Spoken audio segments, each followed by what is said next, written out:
बहुत समय पहले की बात है।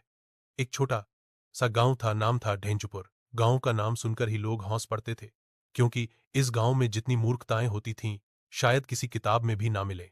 इस गांव में चार दोस्त रहते थे, गोपाल, हरिया, मक्खन और बिरजू। चारों इतने पक्के यार थे कि अगर एक कुएं में गिरता तो बाकी तीन उसे बचाने के बजाय नीचे कूद जाते। अरे भाई, अकेले क्यों मरे? चारों की मूर्खता पूरे इलाके में मशहूर थी। गोपाल सोचता था कि सूरज चांद से बड़ा इसलिए है क्योंकि वो पास है। हरिया को लगता था कि पेड़ हवा में तैरते हैं। मक्खन मानता था कि गायें अंधेरे में दूध नहीं देती क्योंकि उन्हें शर्म आती है। और बिरजू तो ऐसा महान दार्शनिक था जिसे लगता था कि अगर वो छत से कूदेगा तो धरती उसे पकड़ लेगी, क्योंकि धरती माँ है। ढेंचुपुर गांव एक छोटे से राज्य के अंदर आता था।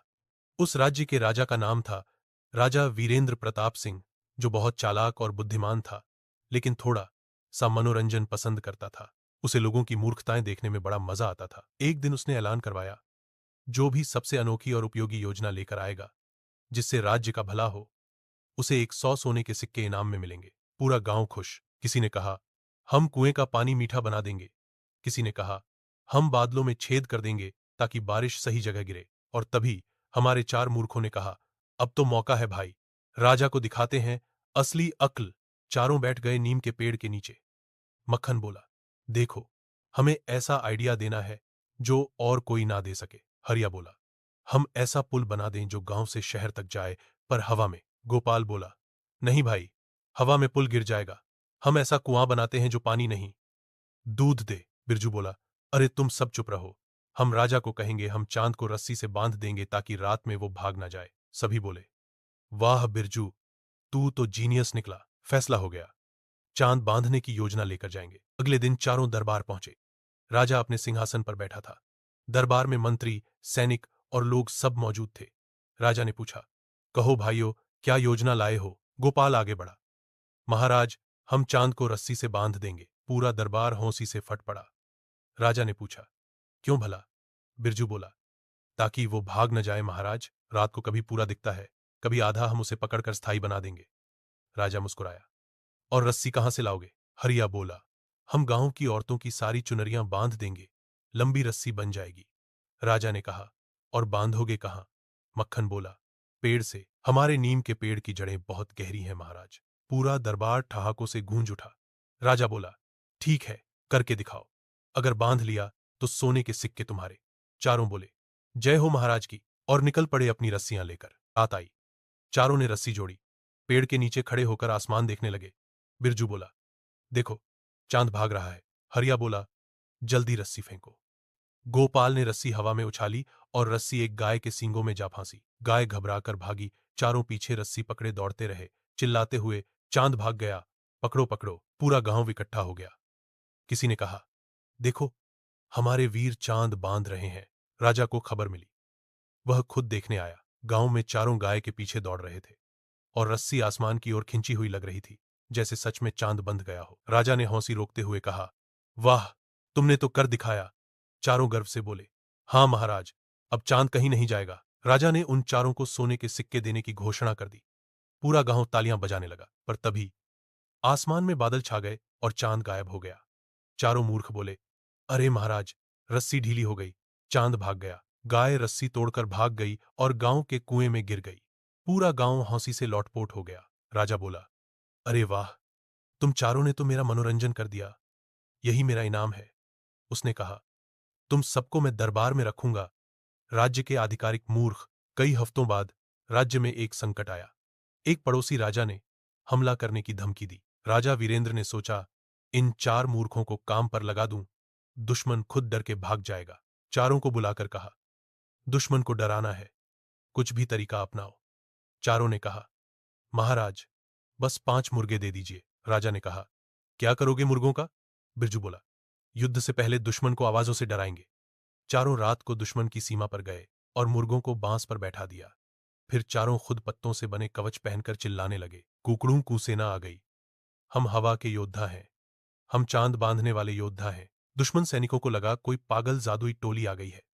वे डरकर भाग गए। राजा अगले दिन हौंसते हौंसते बोला, मेरी चाल काम कर गई, असली युद्ध मूर्खों ने जीत लिया। कुछ दिनों बाद राजा ने चारों को दरबार बुलाया और बोला, अब तुम चारों को मैं एक नया काम दूंगा, राज्य का सलाहकार बनना। चारों बोले, हम सलाहकार? राजा बोला, हां, क्योंकि असली बुद्धिमानी यही है जो दूसरों को हंसा सके, डर को भगा सके और मूर्खता से भी जीत सके। चारों खुशी से झूम उठे, पर असली ट्विस्ट यहां था। राजा ने दरबारियों से फुसफुसाकर कहा, अब जब कोई दरबारी गलती करेगा, मैं कहूंगा मूर्खों से सीखो। राजा के लिए वे चार मूर्ख अब सिर्फ हास्य नहीं, राज्य की पहचान बन गए। ढेंचुपुर अब हंसीपुर कहलाने लगा, जहां अक्ल से नहीं, दिल से काम होता था। ढेंचुपुर अब हंसीपुर बन चुका था। राजा वीरेंद्र प्रताप सिंह हर सुबह चारों मूर्खों को देखे बिना अपना दिन शुरू नहीं करता था। गोपाल, हरिया, मक्खन और बिरजू अब पूरे राज्य के हीरो बन चुके थे। लेकिन एक दिन राज्य में अफवाह फैल गई। राजमहल के नीचे छुपा हुआ है एक पुराना खजाना, सोने के सिक्के, हीरे, जवाहरात और राजा भूपेंद्र की तलवार। राजा ने यह सुनकर दरबार बुलाया। मंत्री बोले, महाराज, हमें तुरंत खोज दल भेजना चाहिए। राजा मुस्कुराया, खोज दल नहीं, मूर्ख दल जाएगा। चारों मूर्खों को बुलाया गया। राजा बोला, मेरे वीर मूर्खों, अब तुम्हारे लिए नया मिशन है। राजमहल का खजाना ढूंढो।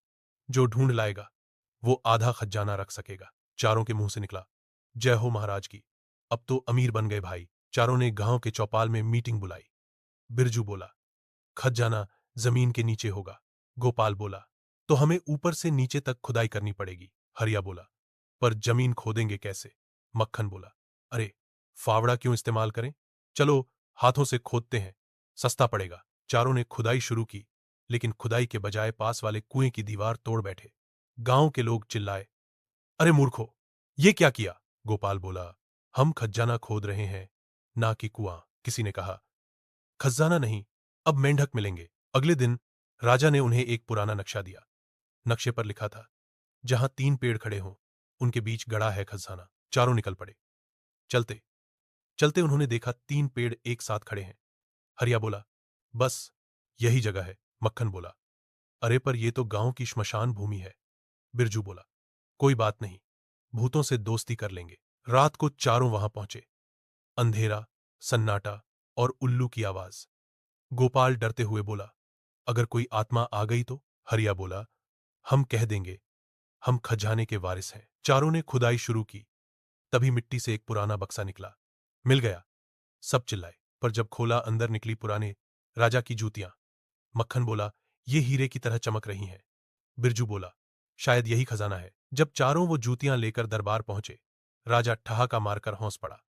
राजा बोला, अरे मूर्खो, ये मेरे परदादा की पुरानी जूतियां हैं। चारों बोले, तो मतलब हमारा मिशन पूरा हुआ। राजा बोला, तुम लोगों ने फिर साबित कर दिया कि अक्ल कम पर हिम्मत ज्यादा है। लेकिन असली ट्विस्ट अभी बाकी था। राजा के मंत्री को शक था कि खजाना सच में कहीं है। उसने चारों मूर्खों को रात में पीछा करने भेजा। मक्खन, हरिया, गोपाल, बिरजू चारों रात में लौटे और बोले, अब हम एक बार महल के नीचे खुदाई करेंगे। महल के नीचे खुदाई करते करते चारों को एक लकड़ी का दरवाजा मिला। बिरजू बोला, ये तो जैसे किसी राज की गली है। दरवाजा खोला, अंदर एक पुरानी सुरंग थी। सुरंग में अंधेरा था, लेकिन चारों बहादुरी दिखाते हुए अंदर चले गए। चलते चलते मक्खन बोला, अरे भाई, कहीं ये भूतों का रास्ता ना हो। हरिया बोला, भूत को बोले, हम राजा के आदमी हैं। थोड़ी देर बाद उन्हें एक और कमरा मिला। दीवार पर लिखा था, जो बिना लालच आएगा वही इस खजाने का हकदार है। गोपाल बोला, हम तो इनाम के लिए आए हैं, इसका मतलब हमें नहीं मिलेगा। बिरजू बोला, तो चलो बिना लालच के सोच लेते हैं। इतना कहते ही दीवार पीछे हट गई और एक चमकता हुआ संदूक नजर आया। चारों ने बक्सा खोला। अंदर सोने चांदी के सिक्के नहीं, बल्कि एक पत्थर की पटिया थी जिस पर लिखा था, असली खजाना वह नहीं जो सोने का हो, असली खजाना वो है जो तुम्हें डर के बावजूद हंसना सिखाए। चारों बोले, तो मतलब खजाना हमारी मूर्खता है? राजा पीछे से आया और बोला, हां, तुमने मेरे राज्य को सबसे बड़ी दौलत दी है, हंसी और उम्मीद। राजा ने कहा, अब मैं तुम्हें खजाने का रखवाला बनाता हूं, ताकि ये याद रहे कि मूर्खता में भी बुद्धि छिपी होती है। उस दिन से हौसीपुर का नाम पड़ा खुशपुर, जहां हर दिन कोई न कोई मूर्खतापूर्ण घटना होती, पर हर बार लोग सीखते, हौसी सबसे बड़ा खजाना है। गोपाल, हरिया, मक्खन और बिरजू चारों मूर्ख अब राज्य के नायक बन चुके थे। उनका नाम बच्चों की कहानियों में, नाटकों में और लोकगीतों में गाया जाने लगा। एक दिन राजा ने दरबार में कहा, अब मेरे बाद राज्य संभालेगा वही जिसने मूर्खता से बुद्धि पैदा की। लोग चौंक गए और फिर उसने ऐलान किया, मेरे उत्तराधिकारी होंगे चारों मूर्ख। सब हंस पड़े, पर राजा बोला, क्योंकि जिसने हंसी बांटी वही राज करने का हकदार है। राज्य में पहली बार 4 राजे हुए जो हर बात पर हंसते और हर संकट को मुस्कान में बदल देते। तो एक रात चारों मूर्ख गोपाल, हरिया, मक्खन और बिरजू राजमहल में अपने अपने कमरे में सो रहे थे। अचानक सबको एक ही सपना आया। सपने में एक सुंदर स्त्री बोली, मैं हूं रानी पद्मलेखा, जो सदियों से महल के तहखाने में कैद हूं। मुझे मुक्त करो, तभी राज्य में फिर से शांति लौटेगी। सुबह चारों जागे तो सबने एक दूसरे से कहा, अरे, तूने भी वही सपना देखा? चारों के चेहरों पर डर और उत्साह दोनों थे। हरिया बोला, लगता है अब हमें फिर से कोई मिशन मिला है। मक्खन बोला, पर रानी सच में है या सपना? बिरजू बोला, अगर सपना भी है तो हम उसे हकीकत बना देंगे। चारों दौड़कर राजा वीरेंद्र के पास पहुंचे। राजा उस समय शतरंज खेल रहा था। गोपाल बोला, महाराज, हमने एक रानी को सपने में देखा। राजा ने मुस्कुराते हुए कहा, कौन सी रानी? बिरजू बोला, वो जो तहखाने में फंसी है, पद्मलेखा नाम की। राजा का चेहरा एक पल को गंभीर हो गया। उसने कहा, तुम लोगों को कैसे पता? चारों बोले, सपना आया था महाराज। राजा बोला, अजीब बात है, पद्मलेखा तो मेरे पूर्वज की पत्नी थी जो 200 साल पहले गायब हो गई थी। मंत्री बोले, महाराज, शायद ये भ्रम है। राजा मुस्कुराया, नहीं मंत्री जी, अब इन्हें जाने दो, शायद किस्मत को यही मंजूर है। और इस तरह चारों मूर्खों को नया मिशन मिला, रहस्यमयी रानी को ढूंढने का। रात का समय था। चारों मशालें लेकर महल के पुराने हिस्से में पहुंचे, जहां कोई आता जाता नहीं था। जाले, टूटी मूर्तियां और हवा में अजीब सी गंध। गोपाल बोला, भाई, यहां तो भूत रहते होंगे। मक्खन बोला, भूत से डरने वाले मूर्ख नहीं कहलाते। और तभी दीवार से ठक ठक ठक की आवाज आई। हरिया बोला, कोई अंदर है। बिरजू ने दीवार पर हाथ मारा।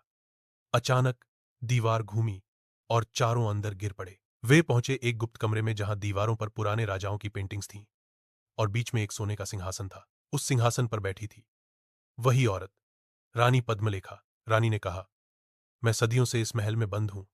जिसने मुझे कैद किया था उसने मेरी आत्मा को जादुई अंगूठी में बांध दिया था। जो वो अंगूठी ढूंढ लाएगा मैं उसे वरदान दूंगी। चारों बोले, कौन सी अंगूठी महारानी? रानी बोली, वो अंगूठी अब उस झील के नीचे है जहां चांद की परछाई गिरती है। बिरजू बोला, मतलब रात में जाना पड़ेगा? रानी ने मुस्कुराकर कहा, हां, और याद रहे जो लालच करेगा वो पत्थर बन जाएगा। चारों झील के किनारे पहुंचे। चांदनी झील पर चमक रही थी। पानी में अजीब लहरें उठ रही थीं। गोपाल बोला, देखो, परछाई में कुछ चमक रहा है। हरिया बोला, शायद वही अंगूठी है। चारों ने पानी में छलांग लगा दी। मक्खन ने कुछ पकड़ा, मिल गई, पर जब निकाला तो वो मछली थी। फिर बिरजू ने देखा, एक पत्थर के नीचे सुनहरी अंगूठी चमक रही थी। जैसे ही उसने उसे उठाया, झील से तेज हवा चली और आसमान में बिजली कड़क उठी। हरिया बोला, भाई, कुछ तो गड़बड़ है। गोपाल बोला, अरे छोड़ो, अब रानी को दे देते हैं। चारों जब अंगूठी लेकर रानी के पास पहुंचे तो रानी हंसने लगी। धीरे धीरे उसकी आंखें लाल हो गईं, चेहरा डरावना हो गया। वो बोली, मूर्खों, मैं रानी पद्मलेखा नहीं, मैं वही जादूगरनी हूं जिसने रानी को बंद किया था। चारों चौंक गए। बिरजू बोला, मतलब तू भूत है? वो बोली, हां, और अब तुम मेरी अगली कैद बनोगे। इतना कहते ही चारों पत्थर बन गए। राजमहल में सन्नाटा छा गया। सुबह जब राजा को खबर मिली तो वो तहखाने में पहुंचा। उसने देखा 4 पत्थर की मूर्तियां खड़ी हैं, लेकिन उनके चेहरे पर मुस्कान जमी हुई है। राजा बोला, ये 4 मूर्ख अपनी आखिरी सांस तक भी हौंसते रहे।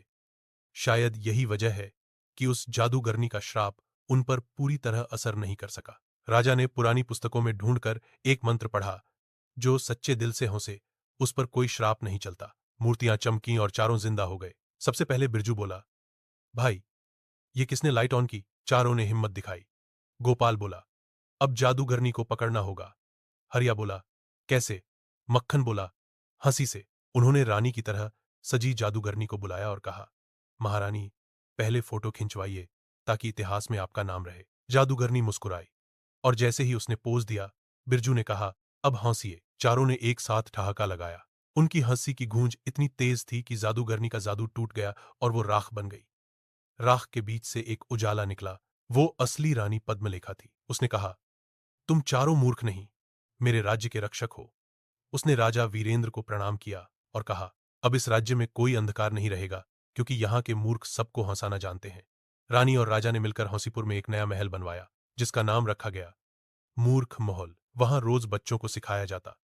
मूर्खता शर्म नहीं, अगर उससे किसी का दिल खुश हो। गोपाल, हरिया, मक्खन और बिरजू अब राज्य के 4 हंसी योद्धा कहलाए।